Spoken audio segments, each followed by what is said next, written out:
He doesn't care about our veterans. He doesn't care. He doesn't like the military at all, and he doesn't care about our veterans. Nobody been worse. I had the highest approval rating for veterans taking care of the VA. He has the worst. He's gotten rid of all the things that I approved, choice that I got through Congress, all of the different things I approved, they abandoned.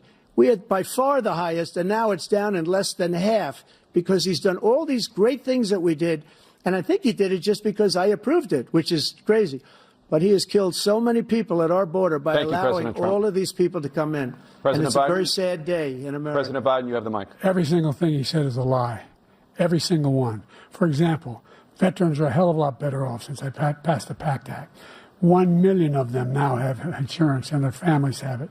Their families have it because what happened, whether it was Agent Orange or burn pits, they're all being covered now. And his group opposed that. We're also in a situation where we have great respect for veterans. My son spent a year in Iraq, living right next to one of those burn pits, came back with stage 4 glioblastoma. I was recently in France for D-Day, and I spoke all about those heroes that died. I went to the World War I cemetery he refused to go to. He was standing with his 4-star general, and he told me, he said, I don't want to go in there because they're a bunch of losers and suckers. My son was not a loser, was not a sucker. You're the sucker. You're the loser. President Trump? First of all, that was a made-up quote, suckers and losers. They made it up. It was in a third-rate magazine that's failing, like many of these magazines. He made that up. He put it in commercials. We've notified him. We had 19 people that said I didn't say it. And think of this. Who would say I'm at a cemetery or I'm talking about our veterans? Because nobody's taken better care. I'm so glad this came up and he brought it up. There's nobody that's taken better care of our soldiers than I have.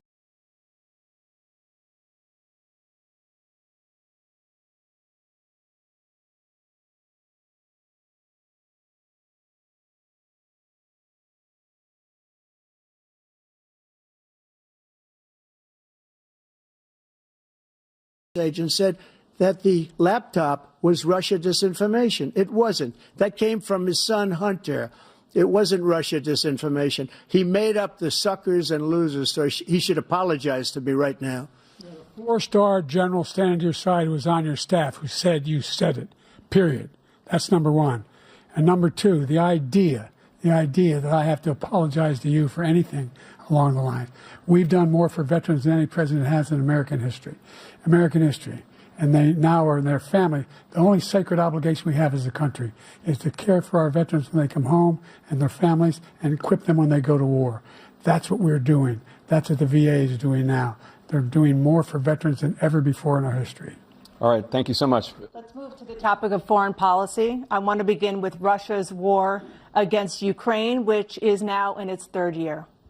Former President Trump, Russian President Vladimir Putin says he'll only end this war if Russia keeps the Ukrainian territory it has already claimed and Ukraine abandons its bid to join NATO. Are Putin's terms acceptable to you? First of all, our veterans and our soldiers can't stand this guy. They can't stand him. They think he's the worst commander-in-chief, if that's what you call him, that we've ever had. They can't stand him. So let's get that straight. And they like me more than just about any of them. And that's based on every single bit of information. As far as Russia and Ukraine, if we had a real president, the president that knew, that was respected by Putin, he would have never invaded Ukraine. A lot of people are dead right now, much more than people know. You know, they talk about numbers. You can double those numbers, maybe triple those numbers. He did nothing to stop it. In fact, I think he encouraged Russia from going in. I'll tell you what happened. He was so bad with Afghanistan. It was such a horrible embarrassment, most embarrassing moment in the history of our country, that when Putin watched that and he saw the incompetence, that he should have fired those generals, like I fired the one that you mentioned. And so he's got no love lost. But he should have fired those generals. No general got fired for the most embarrassing moment in the history of our country, Afghanistan, where we left billions of dollars of equipment behind. We lost 13 beautiful soldiers, and 38 soldiers were obliterated. And by the way, we left people behind, too. We left American citizens behind. When Putin saw that, he said, you know what? I think we're going to go in and maybe take this was his dream. I talked to him about it, his dream. The difference is he never would have invaded Ukraine. Never.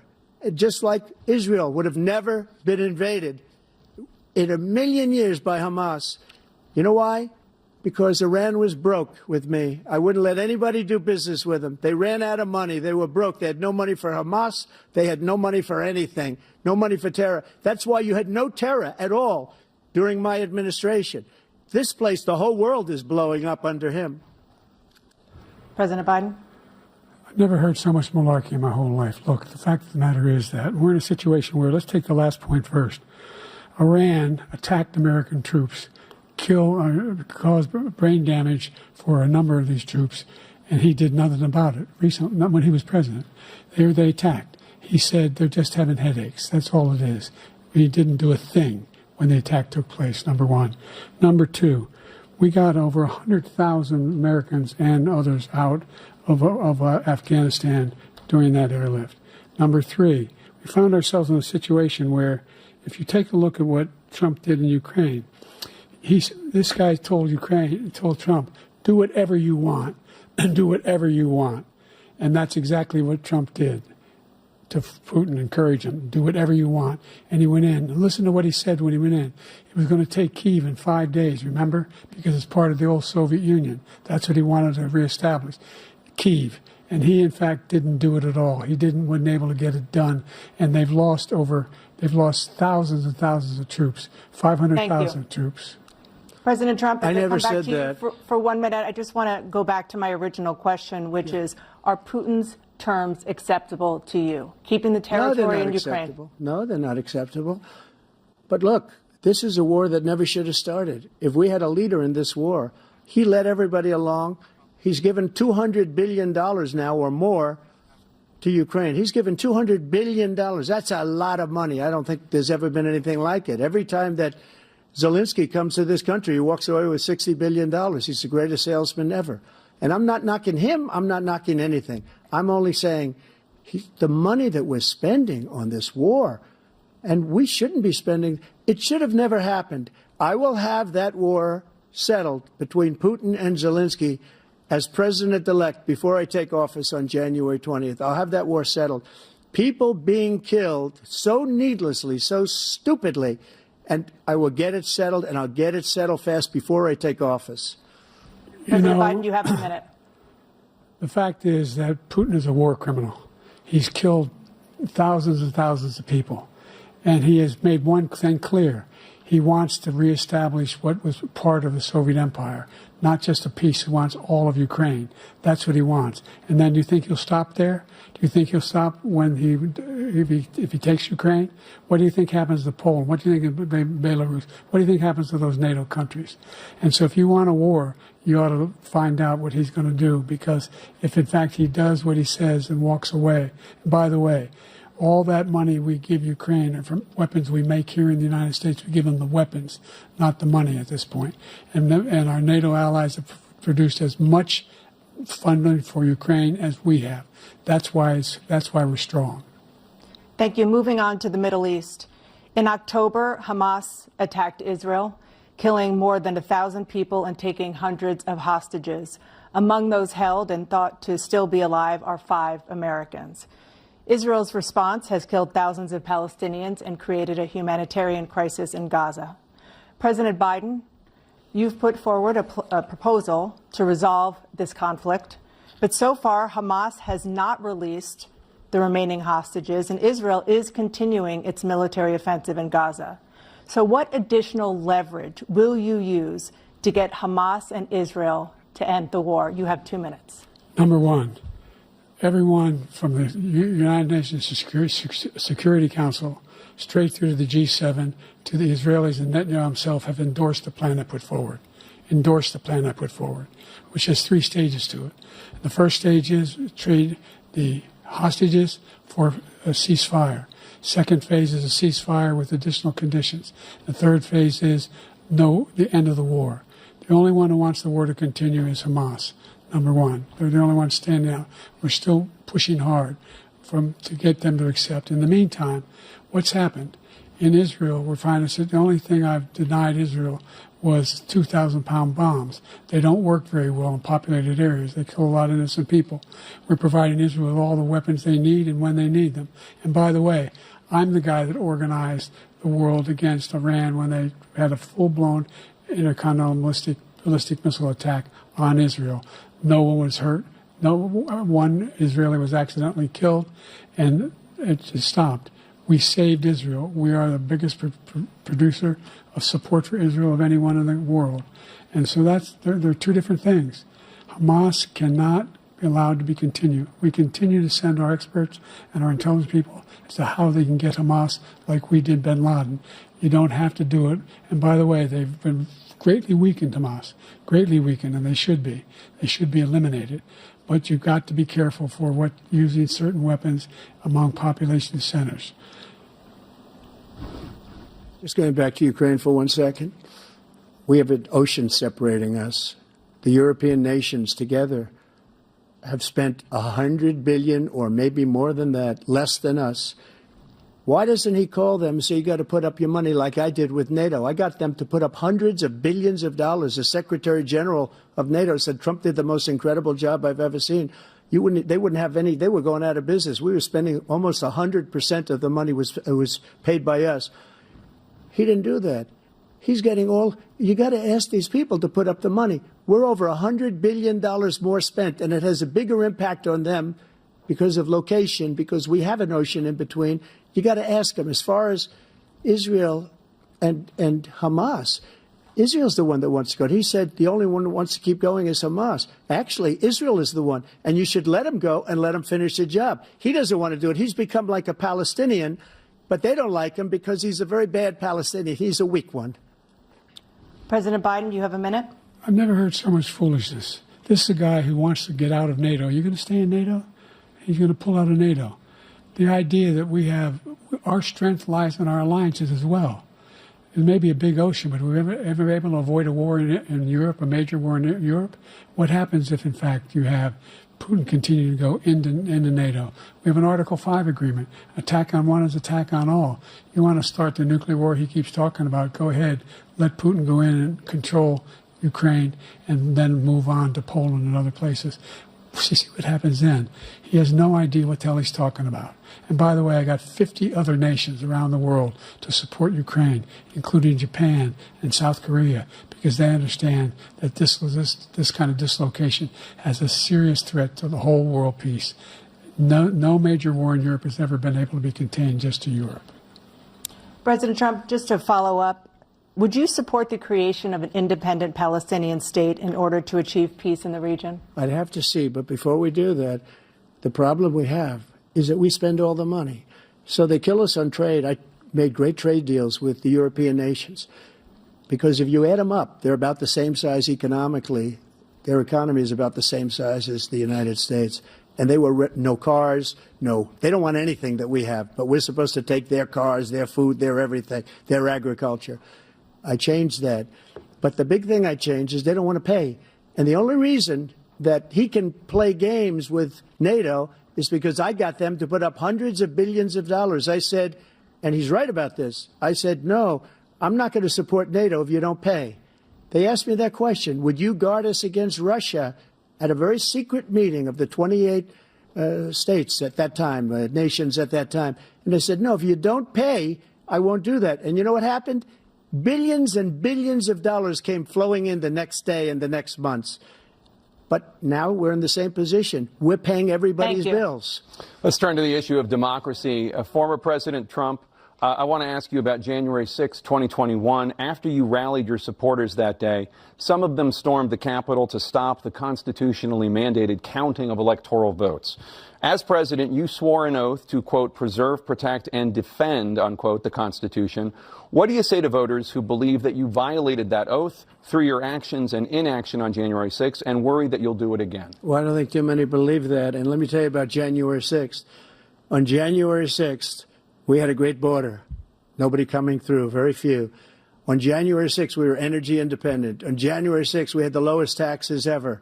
We had the lowest regulations ever. On January 6th, we were respected all over the world. All over the world, we were respected. And then he comes in, and we're now laughed at. We're like a bunch of stupid people. That what happened to the United States' reputation under this man's leadership is horrible, including weaponization, which I'm sure at some point you'll be talking about, where he goes after his political opponent because he can't beat him fair and square. You have 80 seconds left. My question was, what do you say to those voters who believe that you violated your constitutional oath through your actions and inaction on January 6, 2021, and worry that you'll do it again? Well, I didn't say that to anybody. I said peacefully and patriotically. And Nancy Pelosi, if you just watched the news from 2 days ago, on tape to her daughter, who's a documentary filmmaker, they say, but she's saying, oh, no, it's my responsibility. I was responsible for this. Because I offered her 10,000 soldiers or National Guard, and she turned them down. And the mayor in writing, by the way, the mayor, in writing, turned it down, the mayor of D.C. They turned it down. I offered 10,000 because I could see, I had virtually nothing to do. They asked me to go make a speech. I could see what was happening. Everybody was saying they're going to be there on January 6th. They're going to be there. And I said, you know what? There's a lot of people coming. You could feel it. You could feel it, too, and you could feel it. And I said, they ought to have some National Guard or whatever. And I offered it to her. And she now admits that she turned it down. And it was the same day she was, I don't know, she can't be very happy with her daughter because it made her into a liar. She said, I take full responsibility for January 6th. President Biden? Look, he encouraged those folks to go up on Capitol Hill, number one.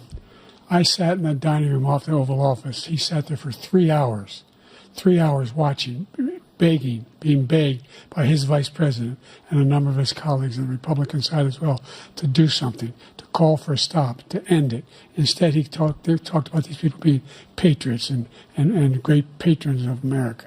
In fact, he says he'll now forgive them for what they've done. They've been convicted. He says he wants to commute their sentences and say that no. But he went to every single court in the nation. I don't know how many cases, scores of cases, including the Supreme Court, and they said, no, this guy is responsible for doing what was done. He did do a damn thing, and these people should be in jail, and they should be the ones who are being held accountable. And he wants to let them all out. And now he says if he loses again, such a whiner that he is, that it could be a bloodbath. Thank you, President Biden. President Trump? What they've done to some people that are so innocent, you ought to be ashamed of yourself. What you have done, how you've destroyed the lives of so many people. When they ripped down Portland, when they ripped down many other cities, you go to Minnesota, Minneapolis, what they've done there, with the fires all over the city. If I didn't bring in the National Guard, that city would have been destroyed. When you look at all of they took over big chunks of Seattle. I was all set to bring in the National Guard. They heard that. They saw them coming, and they left immediately. What he said about this whole subject is so off. Peacefully patriotic. One other thing.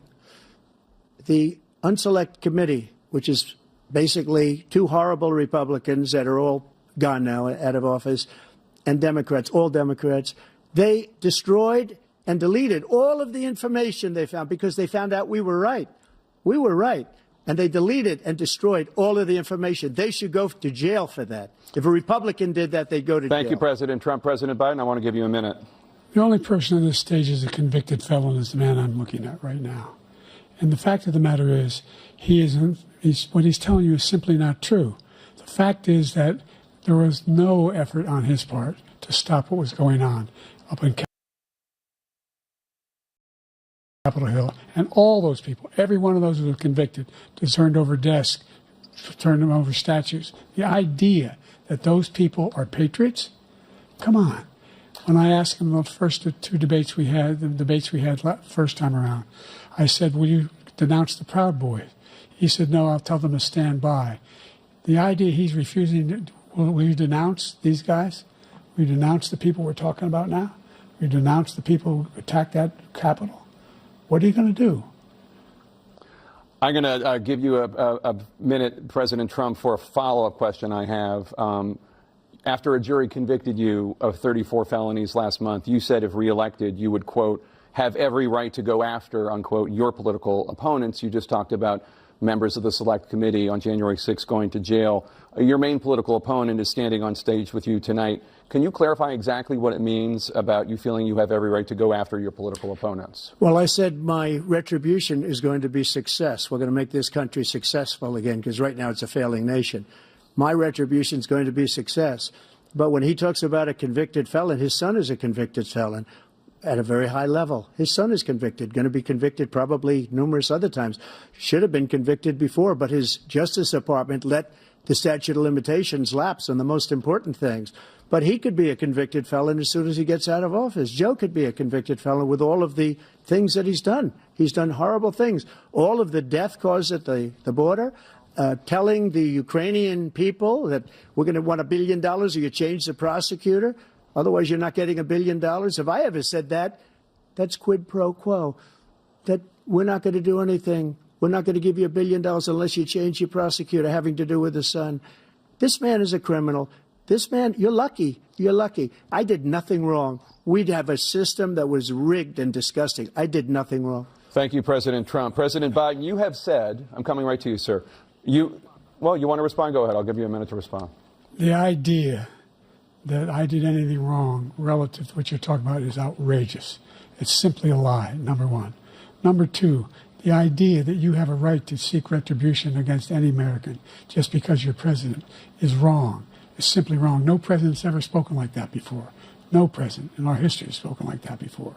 Number three, the crimes that you are still charged with, and think of all the civil penalties you have. How many billions of dollars do you owe in civil penalties for molesting a woman in public, for doing a whole range of things, of having sex with a porn star on the night while your wife was pregnant? I mean, what are you talking about?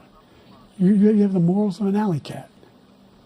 Give you a minute, sir. I didn't have sex with a porn star, number one.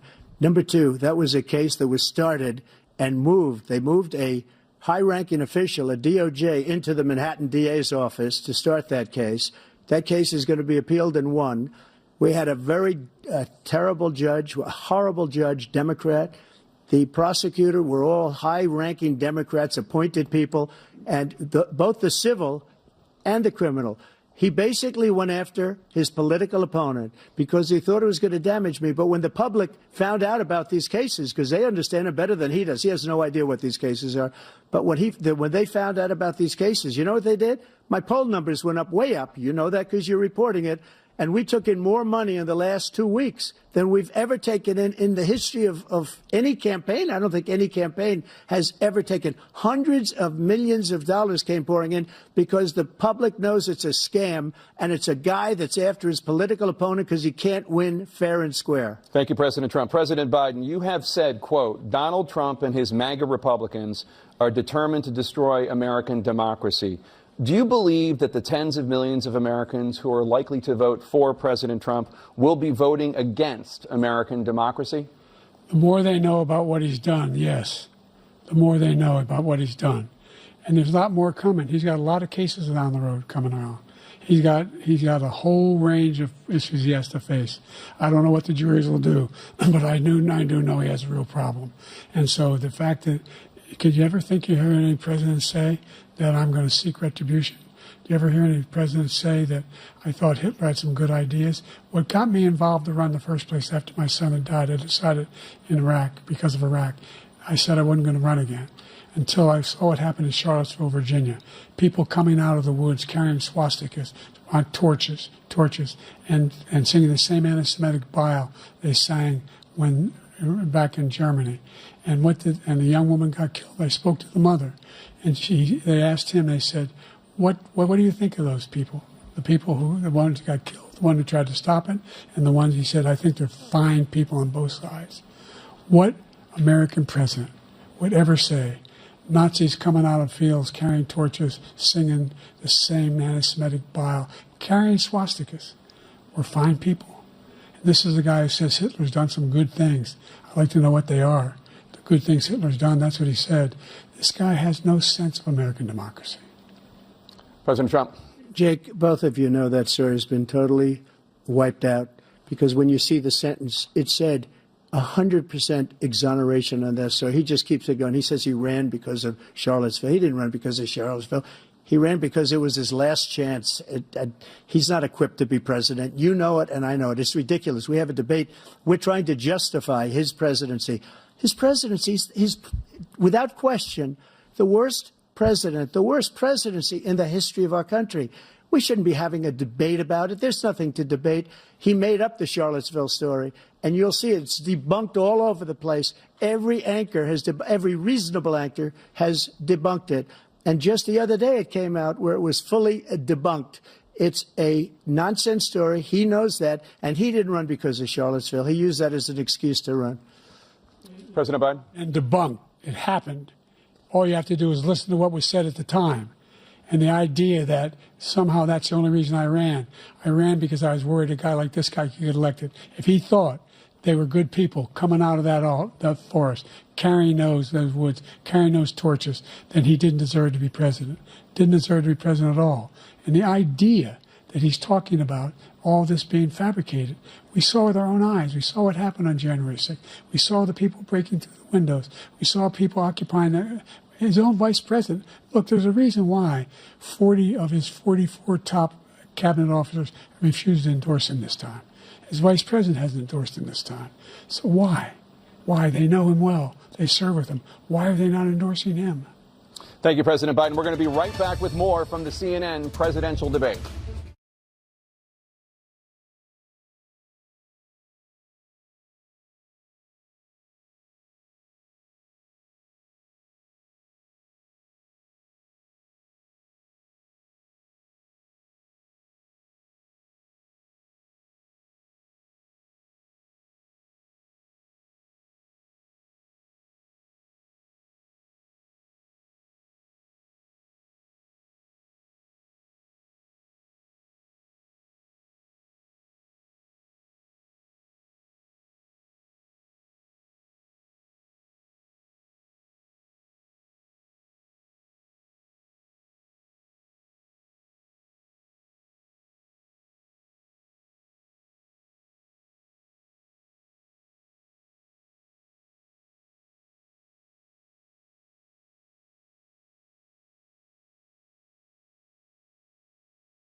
today, live from Georgia.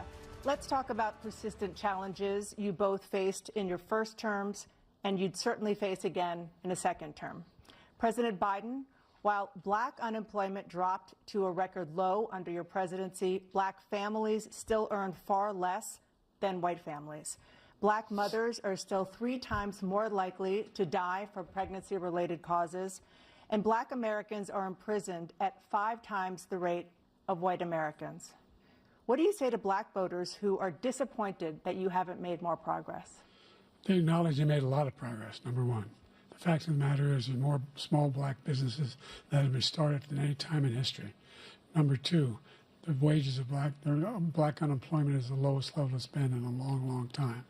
Number three, we're providing housing for black Americans and dealing with the segregation that exists among these corporations that collude to keep people out of their houses. And in addition to that, we find that the impact on the choice that black families have to make relative to child care is incredibly difficult.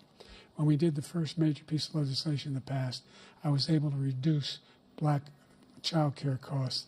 I cut them in half. We got to make sure we provide for child care costs. We got to make sure, because when you provide those child care protections, you increase economic growth because more people can be in the job market. So there's more to be done, considerably more to be done.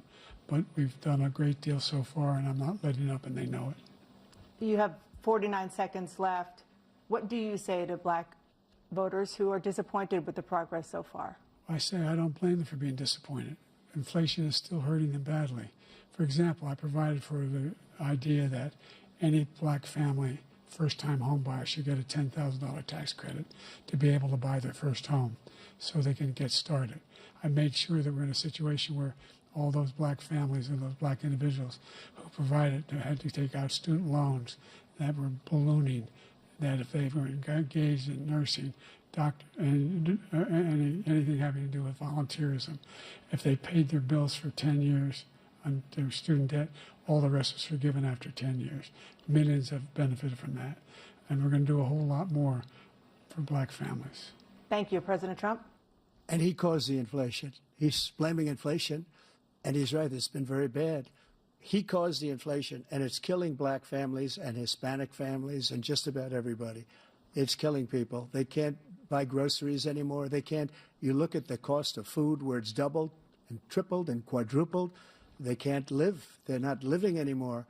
He caused this inflation. I gave him a country with essentially no inflation. It was perfect. It was so good. All he had to do is leave it alone. He destroyed it with his Green New scam and all this money that's being thrown out the window. He caused inflation.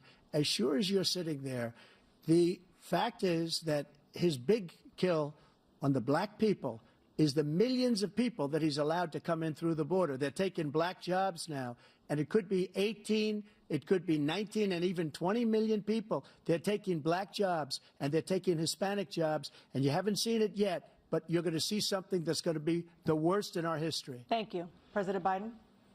There was no inflation when I became president. You know why? The economy was flat on its back. 15% unemployment. He decimated the economy, absolutely decimated the economy. That's why there was no inflation at the time. There were no jobs. We provided thousands of millions of jobs for individuals who are in all communities, including minority communities. We made sure that they have health insurance. We have covered, the ACA has increased. I made sure that they're $8,000 per person in a family to get written off for health care. But this guy wants to eliminate that. They tried 50 times. He wants to get rid of the ACA again, and they're going to try again if they win. You find ourselves in a position where the idea that we're not doing any, we put more police on the street than any administration has. He wants to cut the cops. We're providing for equity and making sure people have a shot to make it. There's a lot going on, but in inflation, he caused it by his tremendous malfeasance in the way he handled the pandemic. Thank you. Another persistent challenge is the climate crisis. 2023 was the hottest year in recorded history, and communities across the country are confronting the devastating effects of extreme heat, intensifying wildfires, stronger hurricanes, and rising sea levels. Former President Trump, you've vowed to end your opponent's climate initiatives, but will you take any action as president to slow the climate crisis? Well, let me just go back to what he said about the police, how close the police are to him. Almost every police group in the nation from every state is supporting Donald J. Trump. Almost every police group. And what he's done to the black population is horrible, including the fact that for 10 years he called them super predators. We can't, in the 1990s, we can't forget that. Super predators was his name, and he called it to them for 10, and they've taken great offense at it, and now they see it happening. But when they see what I did for criminal justice reform and for the historically black colleges and universities, where I funded them and got them all funded, and the opportunity zones with Tim, as you know, Tim Scott was incredible. He did a great job, great senator from South Carolina. He came to me with the idea, and it was a great idea. It's one of the most successful economic development acts ever in the country, opportunity zones. And the biggest beneficiary are blacks. And that's why we have the best numbers with them in maybe ever. They're saying ever. I read this morning where ever, the best numbers. He's lost much of the black population because he's done a horrible job for black people. He's also done a horrible job for Hispanics. But wait till you see these millions of people pouring into our country, and they're going to take the jobs. And it's already started, and you haven't seen anything yet. It's a disaster. You've 38 seconds left. President Trump, will you take any action as president to slow the climate crisis? So I want absolutely immaculate clean water, and I want absolutely clean air, and we had it. We had H2O. We had the best numbers ever, and we were using all forms of energy, all forms, everything. And yet, during my 4 years, I had the best environmental numbers ever. And my top environmental people gave me that statistic just before I walked on the stage, actually. I don't know where the hell he's been. The idea that anything he said is true. I've passed the most extensive climate change legislation in history. We find ourselves, and by the way, black colleges. I came up with $15 billion for HBCUs, historic black universities and colleges, because they don't have those. They don't have the kind of contributors that they have to build these laboratories and the like. Any black student is capable in college of doing any white student can do. They just have the money. But now they'll be able to get those jobs in high tech. We're in a situation where the idea that he is claiming to have done something that had the cleanest water, he hadn't done a damn thing for the environment. He pulled out of the Paris Peace Accord, Climate Accord. I immediately joined it because if we reach 1.5 degrees Celsius at any one point, there's no way back. The only existential threat to humanity is climate change, and he didn't do a damn thing about it. He must undo all that I've done. The Paris Accord was going to cost us $1 trillion, and China nothing, and Russia nothing, and India nothing. It was a ripoff of the United States. And I ended it because I didn't want to waste that money because they treat us horribly. We were the only ones. It was costing us money. Nobody else was paying into it. And it was a disaster. But everything that he said just now, I'll give you an example. I heard him say before insulin. I'm the one that got the insulin down for the seniors. I took care of the seniors. What he's doing is destroying all of our medical programs because the migrants coming in, they want everybody. And look, I have the biggest heart on the stage. I guarantee you that. And I want to take care of people. But we're destroying our country. They're taking over our schools, our hospitals, and they're going to be taking over Social Security. He is destroying Social Security, Medicare, and Medicaid. The idea is that we, in fact, we were the only ones of consequence who were not members of the Paris Accord. How can we do anything if we're not able to, the United States can't get its pollution under control? One of the largest polluters in the world, number one. We're making significant progress. By 2035, we will have cut pollution in half. We have made significant progress, and we're continuing to make progress. We set up a climate corps for thousands of young people who will learn how to deal with climate, just like the Peace Corps. And we're moving in directions that are going to significantly change the elements of cause of pollution. But the idea that he claims that he has the biggest heart up here, and he's really concerned about pollution and about climate. I've not seen any indication of that. And by the way, with regard to prescription drugs, one company agreed that they would reduce the price to $35, which I was calling for, one, voluntarily. I made sure every company in the world, every pharmaceutical company, cannot have to pay. Thank you. And by the way, so every day, millions of Americans struggle just to make ends meet. For many older Americans, Social Security provides a critical lifeline. President Biden, if nothing is done to Social Security, seniors will see their benefits cut in just over 10 years. Will you name tonight one specific step that you're willing to take to keep Social Security solvent? yes, make the very wealthy begin to pay their fair share. Right now, everybody making under $170,000 pays 6% of their income, of their paycheck, every single time they get a paycheck from the time the first one they get when they're 18 years old. The idea that they're going to, I've been proposing that everybody, the millionaires pay 1%. So no one I would not raise the cost of Social Security for anybody under $400,000. After that, I began to make the wealthy begin to pay their fair share by increasing from 1% beyond to be able to guarantee the program for life. So you still have 82 seconds left. Are there any other measures that you think that would be able to help keep Social Security solvent, or is that one enough? Well, no, that one enough will keep it solvent. But the biggest thing will do if we defeat this man, because he wants to get rid of Social Security. He thinks there's plenty to cut in Social Security. He's wanting to cut Social Security and Medicare both times. And and if you look at the program put forward by the House Republican caucus that I believe supports, is in fact want to cut it as well. The idea that we don't need to protect our seniors is ridiculous. And by the way, the American public has greater health care coverage today than ever before. And on the ACA, as I said, you're in a circumstance where 400,000 people, 40 million people would not have insurance because they have a pre-existing condition. Only thing that allows them to have that insurance is the fact that they, in fact, are part of the ACA.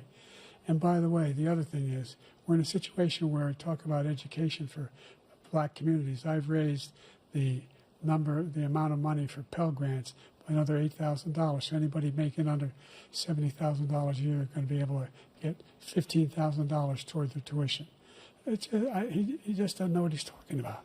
Thank you, President Biden. President Trump. So I've dealt with politicians all my life. I've been on this side of the equation for the last 8 years. I've never seen anybody lie like this guy. He lies. I've never seen it. He can look you in the face. About so many other things, too. And we mentioned the laptop. We mentioned Russia, Ukraine. Everything he does is a lie. It's misinformation and disinformation.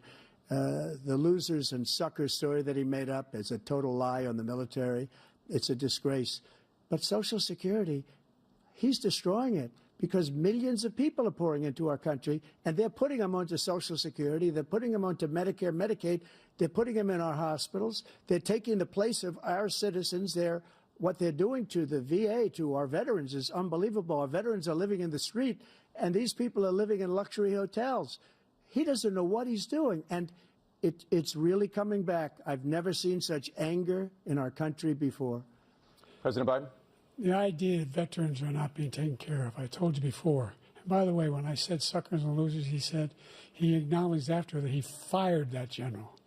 That general got fired because he's the one that acknowledged that that's what he said. He was the one standing with Trump when he said it, number one. Number two, the idea that we're going to be in a situation where all these millions and millions, the way he talks about it, illegal aliens are coming into the country and taking away our jobs. There's a reason why we have the fastest growing economy in the world, the reason why we have the most successful economy in the world. We're doing better than any other nation in the world. And by the way, those 15 Nobel laureates he talked about being phony, those 15 Nobel laureates, economists, they all said that if Trump is reelected, we're likely to have a recession and inflation is going to increasingly go up. And by the way, worst president in history, 159 presidential scholars voted him the worst president in the history of the United States of America. President Biden, thank you so much. Let's turn to the cost of child care, which many American families struggle to afford. President Trump, both you and President Biden have tried to address this issue.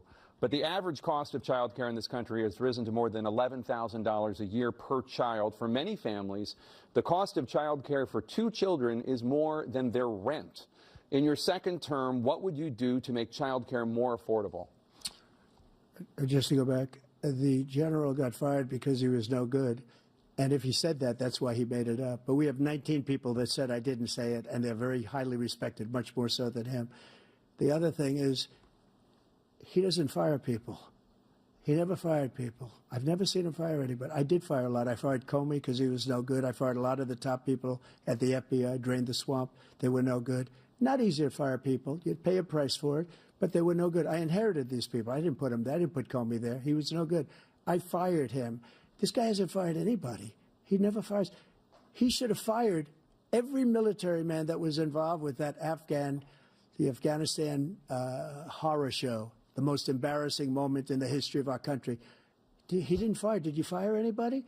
Did you fire anybody that's on the border that's allowed us to have the worst border in the history of the world? Did anybody get fired for allowing 18 million people, many from prisons, many from mental institutions? Did you fire anybody that allowed our country to be destroyed? Joe, our country is being destroyed as you and I sit up here and waste a lot of time on this debate. This shouldn't be a debate. He is the worst president. He just said about me because I said it. But look, he's the worst president in the history of our country. He's destroyed our country. Now all of a sudden he's trying to get a little tough on the border. He came out with a nothing deal, and it reduced it a little bit, like this much. It's insignificant. He wants open borders. He wants our country to either be destroyed or he wants to pick up those people as voters. And I don't think we just can't let it happen. If he wins this election, our country doesn't have a chance, not even a chance, of coming out of this rut. We probably won't have a country left anymore. That's how bad it is. He is the worst in history by far. Thank you, President Trump. President Biden? We're the most admired country in the world. We're the United States of America. There's nothing beyond our capacity. We have the finest military in the history of the world, the finest in the history of the world. No one thinks we're weak. No one wants to screw around with us. Nobody, number one. Number two, the idea that we're talking about worse presidents. I wasn't joking. Look it up or go online.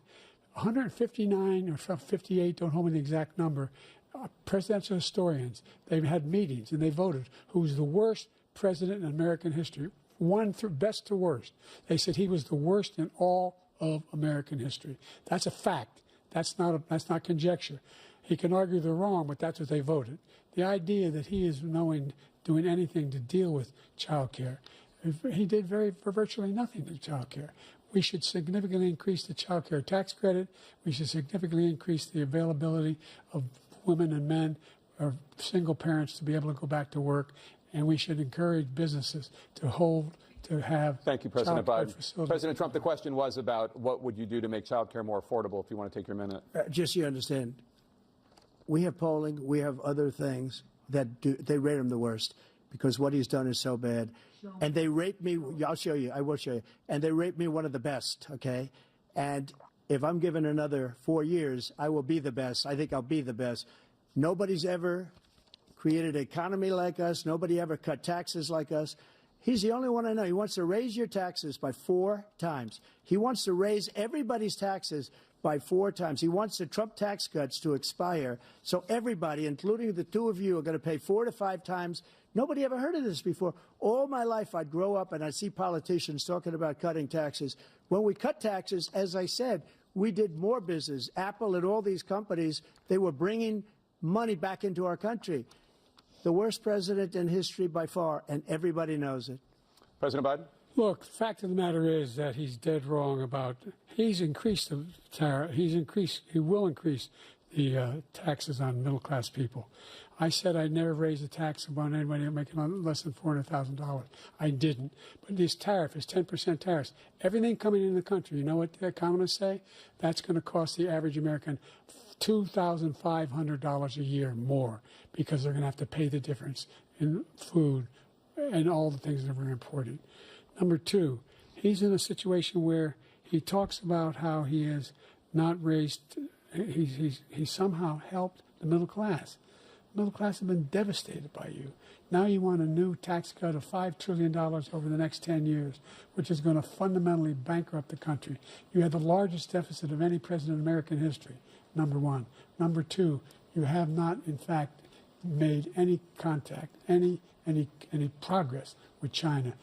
We are at the lowest trade deficit with China since 2010. Thank you, President Biden. You lost Thank you, President Biden. Let's discuss an epidemic impacting millions of Americans that both of you have made a top priority in your first term, the opioid crisis. And for both of you, the number of overdose deaths in this country has gone up. Under your term, it went up. Under your term, it has gone up. Former President Trump, despite the efforts that both of you have made, more than 100,000 Americans are dying from overdoses every year, primarily from fentanyl and other opioids. What will you do to help Americans right now in the throes of addiction who are struggling to get the treatment they need? To finish up, we now have the largest deficit in the history of our country under this guy. We have the largest deficit with China. He gets paid by China. He's a Manchurian candidate. He gets money from China. So I think he's afraid to deal with them or something. But do you notice he never took out my tariffs because we bring in so much money with the tariffs that I imposed on China. He never took them away. He can't because it's too much money. It's tremendous. And we saved our steel industries, and there was more to come, but he hasn't done that. But he hasn't cut the tariffs because he can't, because it's too much money. But he's got the largest deficit in the history of our country, and he's got the worst situation with China. China's going to own us if you keep allowing them to do what they're doing to us as a country. They are killing us as a country, Joe, and you can't let that happen. You're destroying our country. So, President Trump, you have 67 seconds left. The question was, what are you going to do to help Americans in the throes of addiction right now who are struggling to get the treatment they need? Jake, we were doing very well at addiction until the COVID came along. We had the 2.5, almost 3 years of like nobody's ever had before, any country, in every way. And then we had to get tough. And it was the drugs pouring across the border it started to increase. We got great equipment. We bought the certain dog that's the most incredible thing that you've ever seen, the way they can spot it. We did a lot, and we were getting very low numbers, very, very low numbers. Then he came along. The numbers, have you seen the numbers now? It's not only the 18 million people that I believe is even low because the gotaways, they don't even talk about gotaways. But the numbers of the amount of drugs and human trafficking in women coming across our border, the worst thing I've ever seen, at numbers that nobody's ever seen under him because the border's so bad. But the number of drugs coming across our border now is the largest we've ever had by far. President Trump, thank you. President Biden? Fentanyl and the byproducts of fentanyl went down for a while. And I wanted to make sure we use the machinery that can detect fentanyl, these big machines that roll over everything that comes across the border. And it costs a lot of money. That was part of this deal we put together, this bipartisan deal. More fentanyl machines, more be able to detect drugs, more numbers of agents, more numbers of all the people at the border. And when we had that deal done, he called his Republican colleagues and said, don't do it. It's going to hurt me politically. No, he never argued it's not a good bill. It's a really good bill. We need those machines. We need those machines. And we're coming down very hard in every country in Asia in terms of precursors for fentanyl. And Mexico is working with us to make sure they don't have the technology to be able to put it together. That's what we have to do. We need those machines. Thank you, President Biden. President Trump, and again, the question is about Americans in the throes of addiction right now struggling to get the treatment they need. Well, this does pertain to it. He ended Remain in Mexico. He ended catch and release. I made it catch and release in Mexico, not catch and release here. We had so many things that we had done, hard negotiations with Mexico, and I got it all for nothing. It's just like when you have a hostage. We always pay $6 billion for a hostage. Every time we say it's a hostage. Now we have a hostage, a Wall Street Journal reporter, I think a good guy, and he's over there because Putin is laughing at this guy, probably asking for billions of dollars for the reporter. I will have him out very quickly as soon as I take office. Before I take office, I said by literally as soon as I win the election, I will have that reporter out. He should have had him out a long time ago. But Putin's probably asking for billions and billions of dollars because this guy pays it every time. We had 2 cases where we paid $6 billion for 5 people. I got 58 people out, and I paid essentially nothing. Thank you, President Trump. Dana? Let's turn to concerns that voters have about each of you. President Biden, you would be 86 at the end of your second term. How do you address concerns about your capability to handle the toughest job in the world well into your 80s? Well, first of all, I spent half my career being criticized being the youngest person in politics. I was the second youngest person ever elected to the United States Senate, and now I'm the oldest. This guy's 3 years younger and a lot less competent. I think that just look at the record. Look at what I've done. Look how I've turned around the horrible situation he left me. As I said, 15 million new jobs, 800,000 manufacturing jobs, more investment in America, over billions of dollars in private investment in enterprises that we are growing. By the way, we brought an awful lot of people. Well, the whole idea of computer chips. We used to have 40% of the market. We invented those chips, and we lost it because he was sending people to find the cheapest jobs overseas and to bring home a product. So I went to South Korea. I convinced Samsung to invest billions of dollars here in the United States. And guess what? Those fabs, they call to build these chips, those fabs pay over $100,000. You don't need a college degree for them. And there's billions, about $40 billion already being invested and being built right now in the United States, creating significant jobs for Americans from all over the world. President Biden, you have 40 seconds left. Would you like to add anything? Yeah, I would. The idea that somehow we are this failing country. I never heard a president talk like this before.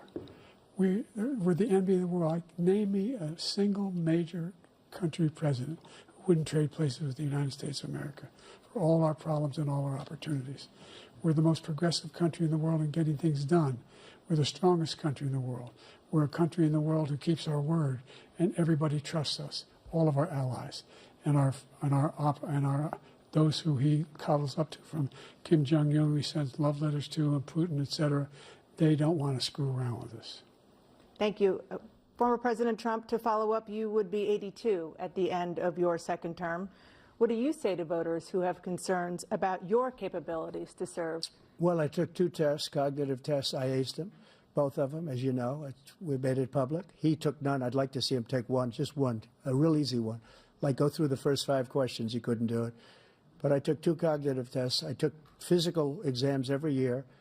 And, you know, we knock on wood wherever we may have wood, that I'm in very good health. I just won 2 club championships, not even senior, 2 regular club championships. To do that, you have to be quite smart, and you have to be able to hit the ball a long way. And I do it. He doesn't do it. He can't hit a ball 50 yards. He challenged me to a golf match. He can't hit a ball 50 yards. I think I'm in very good shape. I feel that I'm as in good a shape as I was 25, 30 years ago. Actually, I'm probably a little bit lighter, but I'm in as good a shape as I was years ago. I feel very good. I feel the same. But I was willing to take a cognitive test. And you know what? If I didn't do well, I aced him. Dr. Ronnie Jackson, who's a great guy when he was White House doctor. And then I took another one, a similar one. And one of them said they'd never seen anybody ace him. Thank you. President Biden? You can see he is 6'5" and only 223 pounds, or 235 pounds. Well, you said 6'4", 200. Well, anyway, anyway, just take a look at what he says he is and take a look at what he is. Look, I'd be happy to have a driving contest with him. I got my handicap, which when I was vice president, down to a 6. But by the way, I told you before, I'm happy to play golf if you carry your own bag. Think you can do it? That's the biggest lie. That he's a 6 handicap of all. I was an 8 handicap. Yeah. 8. Never. But I had, you know how many? I've seen you swing. I know you swing. Let's not act like children. President Trump, we're going to 21 Let's not act like children. You are to a a child. specific concern that voters have about you. Will you pledge tonight that once all legal challenges have been exhausted, that you will accept the results of this election, regardless of who wins, and you will say right now that political violence in any form is unacceptable? Well, I shouldn't have to say that, but of course I believe that. It's totally unacceptable. And if you would see my statements that I made on Twitter at the time, And also my statement that I made in the Rose Garden, you would say is one of the strongest statements you've ever seen. In addition to the speech I made in front of, I believe, the largest crowd I've ever spoken to. And I will tell you, nobody ever talks about that. They talk about a relatively small number of people that went to the Capitol and in many cases were ushered in by the police. And as Nancy Pelosi said, it was her responsibility, not mine. She said that loud and clear. But the answer is, if the election is fair, free, and I want that more than anybody. And I'll tell you something. I wish he was a great president, because I wouldn't be here right now. I'd be at one of my many places enjoying myself. I wouldn't be under indictment because I wouldn't have been his political opponent, because he indicted me because I was his opponent. I wish he was a great president. I would rather have that. I wouldn't be here. I don't mind being here. But the only reason I'm here is he's so bad as a president that I'm going to make America great again. We're going to make America great again. We're a failing nation right now. We're a seriously failing nation. And we're a failing nation because of him. His policies are so bad. His military policies are insane. They're insane. These are wars that will never end with him. He will drive us into World War III, and we're closer to World War III than anybody can imagine. We are very, very close to World War III, and he's driving us there. And Kim Jong-un and President Xi of China, Kim Jong-un of North Korea, all of these, Putin, they don't respect him. They don't fear him. They have nothing going with this gentleman, and he's going to drive us into World War III. You want a World War III, let him follow and win, and let Putin say, do what you want, NATO. Just do what you want. There's a thing called Article 5. An attack on one is an attack on all, and required response. The idea, I can't think of a single major leader in the world who wouldn't trade places with the job I've done and what they've done. Because we are a powerful nation. We have wonderful people. It's because of the people, not me. It's because of the American people. They're capable of anything, and they step up when they're needed. And right now, we're needed. We're needed to protect the world because our own safety is at stake. And again, you want to have a war, just let Putin go ahead and take Kyiv, make sure they move on, see what happens in Poland, Hungary, and other places along that border. Then you have a war. President Trump, as I come back to you for a follow-up, the question was, will you accept the results of this election, regardless of who wins? Just to finish what he said, if I might, Russia, they took a lot of land from Bush. They took a lot of land from Obama and Biden. They took no land, nothing from Trump, nothing. He knew not to do it. He's not going to play games with me. He knew that. I got along with him very well, but he knew not to play games. He took nothing from me. But now he's going to take the whole thing from this man right here. That's a war that should have never started. It would have never started, ever, with me. And he's going to take Ukraine. And, you know, you asked me a question before, would you do this with... He's got us in such a bad position right now with Ukraine and Russia. Because Ukraine's not winning that war. He said, I will never settle until such time. They're running out of people. They're running out of soldiers. They've lost so many people. It's so sad. They've lost so many people, and they've lost those gorgeous cities with the golden domes that are 1,000 years old, all because of him and stupid decisions. Russia would have never attacked if I were president. President Trump, the question was, will you accept the results of the election, regardless of who wins? Yes or no, please. If it's a fair and legal and good election, absolutely. I would have much rather accepted these. But the fraud and everything else was ridiculous. And if you want, we'll have a news conference on it in a week, or we'll have another one of these in a week. But I will absolutely, there's nothing I'd rather do. It would be much easier for me to do that than I'm running again. I wasn't really going to run until I saw the horrible job he did. He's destroying our country. I would be very happy to be someplace else, in a nice location someplace. And again, no indictments, no political opponent stuff, because it's the only way he thinks he can win. But unfortunately, it's driven up my numbers and driven them up to a very high level because the people understand it. Well, let's see what your numbers are when this election is over. Let's see. You're a whiner. When you lost the first time, you continued, you appealed and appealed to courts all across the country. Not one single court in America said any of your claims had any merit, state or local. None. But you continue to provoke this lie about somehow there's all this misrepresentation, all this stealing. There is no evidence of that at all. And I tell you what, I doubt whether you'll accept it because you're such a whiner. The idea if you lose again, you accepting anything, you can't stand the loss. Something snapped in you when you lost the last time. We'll be right back with more from the CNN presidential debate, live from Georgia.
It is now time for the candidates to deliver their closing statements as predetermined by a coin toss. We're going to begin with you, President Biden. You have 2 minutes.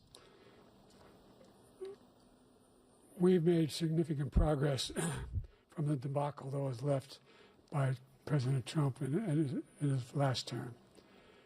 We find ourselves in a situation where, number one, we have to make sure that we have a fair tax system. I ask anyone out there in the audience or anyone out watching this debate, do you think the tax system is fair? The fact is that I said nobody even making under $400,000 had a single penny increase in their taxes and will not. And if I'm reelected, that'll be the case again. But this guy has increased your taxes because of the deficit, number one. He's increased inflation because of the debacle he left after the way he handled the pandemic. And he finds himself in a position where he now wants to tax you more by putting a 10% tariff on everything that comes into the United States of America. What I did when, for example, he wants to get rid of the ability of Medicare for us to be able to negotiate drug prices with the big pharma companies. Well, guess what?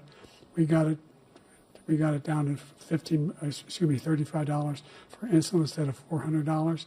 No more than $2,000 for every senior, no matter how much prescription they need. You know what that did? That reduced the federal debt by $160 billion over 10 years because the government doesn't have to pay the exorbitant prices. I'm going to make that available to every senior all along, where it's happening now, and everybody in America. He wants to get rid of that. I'm going to make sure that we have child care. We're going to significantly increase the credits people have for child care. I'm going to make sure we do something about what we're doing on lead pipes and all the things that are causing health problems for people across the country. We're going to continue to fight to bring down inflation and give people a break. Thank you, President Biden. President Trump, you now have 2 minutes for your closing statement. Like so many politicians, this man is just a complainer. He said, we want to do this, we want to do that, we want to get rid of this tax, that tax. But he doesn't do anything. All he does is make our country unsafe by allowing millions and millions of people to pour in. Our military doesn't respect him. We look like fools in Afghanistan. We didn't stop Israel. It was such a horrible thing that would have never happened. It should have never happened. Iran was broke. Anybody that did business with Iran, including China, they couldn't do business with the United States. They all passed. Iran was broke. They had no money for Hamas or Hezbollah, for terror, no money whatsoever. Again, Ukraine should have never happened. He talks about all this stuff, but he didn't do it. For 3.5 years, we're living in hell. We have the Palestinians and we have everybody else rioting all over the place. You talk about Charlottesville. This is 100 times Charlottesville, 1,000 times. The whole country is exploding because of you, because they don't respect you, and they have to respect their president, and they don't respect you throughout the world. What we did was incredible. We rebuilt the military. We got the largest tax cut in history, the largest regulation cut in history. The reason he's got jobs is because I cut the regulations that gave jobs, but he's putting a lot of those regulations back on.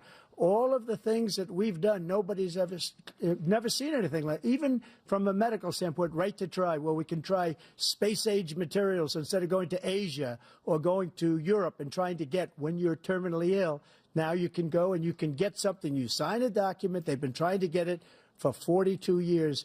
But you know what we did for the military was incredible. Choice for our soldiers, where our soldiers, instead of waiting for 3 months to see a doctor, can go out and get themselves fixed up and readied up and take care of themselves, and they're living. And that's why I had the highest approval rating in the history of the VA.